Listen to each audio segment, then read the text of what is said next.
We probably all know what it's like to work super hard for a month, a week, a day, a year, and then at the end have a huge crash. Over the past week, I've been on a train to a different US state every single day. And now it's Friday evening, and my number one priority is to start the cycle of down-regulating my stress response and managing the dopamine crash that I always have when I've been going for an entire week or any period of time. This is especially important to me right now because I'm on a roadshow meeting with 15 states in 60 days, and I need to take really good care of myself along the way. Otherwise, I'll get exhausted or sick halfway through this trip. The only way I'm able to show up every day and give it my all is if I really invest in the active recovery practices that make high performance inevitable. So I'm going to share the 4 things that I'm going to do tonight, and frankly, that I do on most Fridays in order to start that process. The first thing I like to do is hot-cold therapy. That could be as simple as taking a hot shower and then turning it to cold for a few minutes, but I love to find a place where I can sit in a sauna and then do a cold plunge. And if it's been a really intense week, I like to do that process multiple times. The goal of this process is to very quickly shift my nervous system from being in that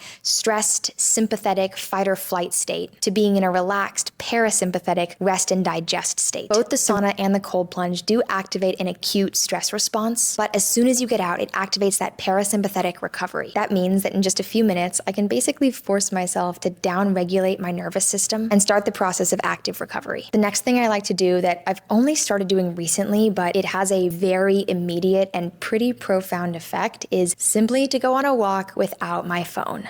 I know that seems super obvious, but if you're anything like me, you're always listening to a book or a podcast or even music, something that makes every moment feel either more productive or more engaging. But after being super stimulated all week long and needing to be on for 12 hours a day, I benefit dramatically from turning down the noise and the stimulation a little bit and giving my body an opportunity to actually be bored. Once I've been bored for a little while, it actually refuels my enthusiasm for whatever it is that I'm taking on next. But if I'm overstimulated 24/7, over time, that enthusiasm can really turn to overwhelm.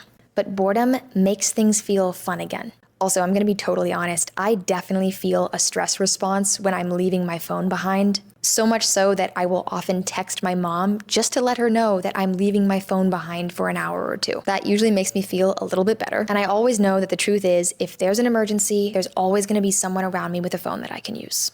After I go on my long, boring walk without my phone, I usually like to make a dinner that feels decadent but is also super nourishing. Usually I like to cook, but tonight I'm going to be getting takeout, and I found a place across the street called Le Botaniste. It's plant-based, it's organic. I had it yesterday, it was so delicious. And tonight I know I can go back and get a super warm, nourishing bowl and also a turmeric anti-inflammatory latte. I know it's going to be delicious and it's going to make me feel so good. I'm already pretty exhausted from the week as is, but after all of that, I am definitely going to be ready for bed. So the last thing is just getting really, really good sleep. And for me, that means not coming back and getting on my phone or my computer and accidentally staying awake until midnight. Okay, those are the things I do at the end of the week for active recovery, and I'd love to know, what are the tactics that you do that you can't live without, especially after a season where you're super busy or you're burning the candle at both ends and you really need to be firing at all cylinders. Let me know in the comments if there's something I should add to my system. Thanks so much for watching. I'll see you next Thursday.